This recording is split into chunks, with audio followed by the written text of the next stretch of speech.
एक बार की बात है, एक गांव में दो व्यक्ति रहते थे। दोनों ही बहुत आलसी थे। दोनों का घर पास में ही था। एक बार व्यक्ति ने सोचा कि मैं दिन भर आराम करता रहता हूँ, कुछ जंगल में घूम कर आ जाता हूँ। तो वह जंगल की तरफ जा रहा था। तभी दूसरा जो व्यक्ति था वह आलसी था, उसने भी उसे जाते हुए देख लिया और वह भी पीछे पीछे जाने लगा। पहले व्यक्ति थोड़ा सा आगे गया और उसको एक कागज पड़ा हुआ मिला। उसने जैसे ही वह कागज उठाया और उसमें कुछ नक्शा बना हुआ था और खजाने के बारे में कुछ लिखा हुआ था। वह पहला व्यक्ति वहां उस जगह पर पहुंच गया। दूसरा व्यक्ति यह सब छुपकर देख रहा था। उसे कुछ समझ में नहीं आया, फिर वह देख ही रहा था। फिर दूसरे व्यक्ति ने उस जगह की खुदाई शुरू की।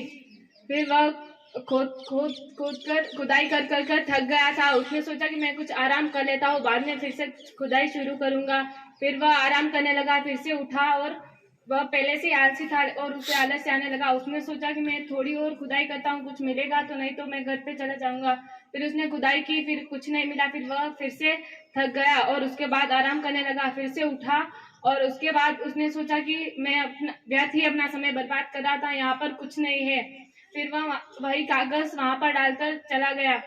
फिर दूसरा व्यक्ति आगे आया और उसने कागज को उठाकर देखा तो वह सब कुछ समझ गया।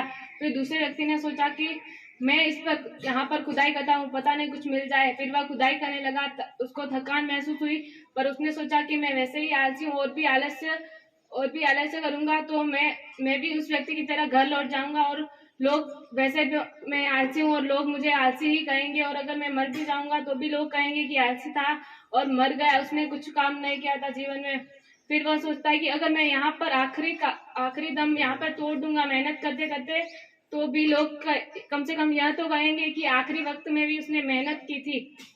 फिर वह खुदाई करने लगा, थक गया। फिर भी वह रुका नहीं और फिर से खुदाई करने लगा। कुछ समय बाद उसे वहां पर एक बक्सा मिला और वहां से घर लौट गया।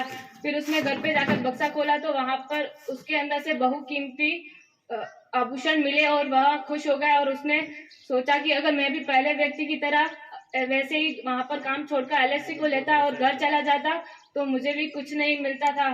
और फिर वह बहुत अमीर बन गया। फिर पहला जो व्यक्ति था उसने यह सब देखा और उससे बहुत ही दुख हुआ। उसने सोचा कि अगर मैं भी आलस्य न करता और उस व्यक्ति की जगह मैं अगर और खुदाई करता और मेहनत करता तो आज ये सब मेरा होता और इसकी जगह मैं होता। मेहनत ही किस्मत और लक्ष्य की सफलता की चाबी होती है। शिक्षा हमें अपने अंतिम समय तक मेहनत करनी चाहिए और आलस्य को त्यागना चाहिए। यह कहानी मैंने स्वयं बनाई है, गूगल और यूट्यूब कहीं से भी नहीं देखी है। यह मेरे स्वयं की रचना है। धन्यवाद।